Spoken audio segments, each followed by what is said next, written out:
Nasubukan mo na bang kumain sa fine dining restaurant? Well, ako, oo. Eto, susubukan natin for today's video. Dahil may paandar si Mayor sa araw na to, ililibre niya daw kami. Hindi lang nila nasabi na kailangan palang mag-review bago kumain. Kasi nagtanong sa akin yung waiter, sabi niya sa akin, "Sir, how do you like your steak?" Nasabi ko na lang, "I like it very much. I hope you like it too." Charot! Basta ang alam ko lang pagkaupo, selfie agad, pak, ganern.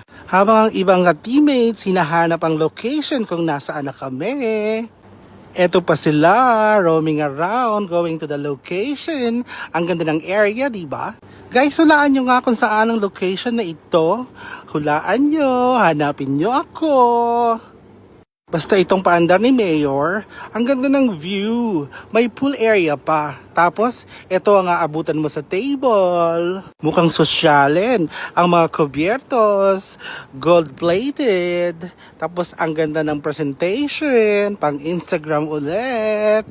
Sagot pa sana ako, "Sir, tapos na ako. Nakapag-graduate na ako ng college. Tapos na ako ng course ko." Ganun. Napaisip tuloy ako, kailangan pala sa fine dining, may mga courses na keme-keme.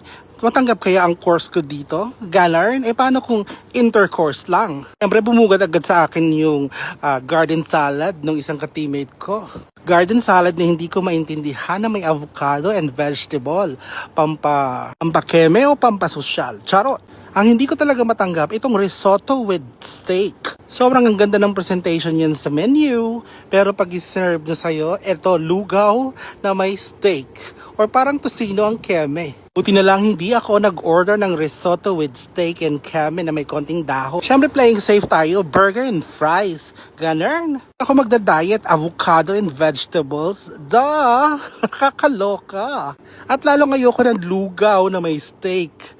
Risotto with steak and kenemerlu. Duh! Dito big time. Good job tayo dito dahil safe na order natin burger and fries. At syempre pwede daw mag-order ng beer. So why not coconut? Toma galore. Kasi sa steak na to hindi ako makaget over. Kasi sa menu ang laki niyan. Dahil sa well done, nagmukha siyang pork chop. Eto, nilalantakan ko na ang burger and fries ko. Parang naiinggit sila sa akin, lalo na sa order ng vegetable salads and fruits. At syempre, may starter, late nang dumating. Bread and hummus kenemerlu. So balikan natin ang aking burger and fries na may konting alak. Charot!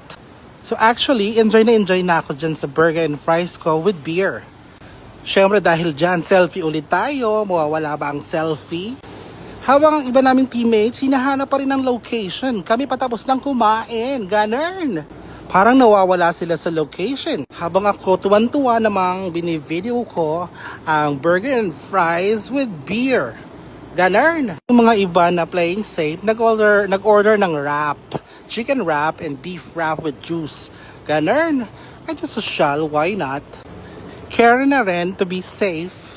Parang second place to sa burger ko. Ganun. At syempre sa dessert, meron silang ice cream with chocolate kenemerlu. Now gets ko na. So 3 main course yung fine dining menu nila. Ganun.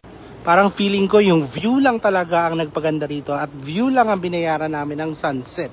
To wrap it up, dito kami lahat na budol kasi ang ganda ng pangalan, Wild Berry Ice Cream, parang very rare. Syempre sa menu, ang ganda rin ng presentation. Pero pag ayan na, nasa harap mo na, parang ice cream, strawberry ba yan or anong berry dyan? Hindi ko gets yung lasa. Maasim-asim na hindi matamis. Parang nag-yogurt ako. Ganun. Parang yogurt na may strawberry. Lesson learned. Hindi talaga ako pang fine dining. Pang selfie at pang dining lang talaga ang lola nyo. I hope you like this video. Please like, comment, and share. Love you guys. See you.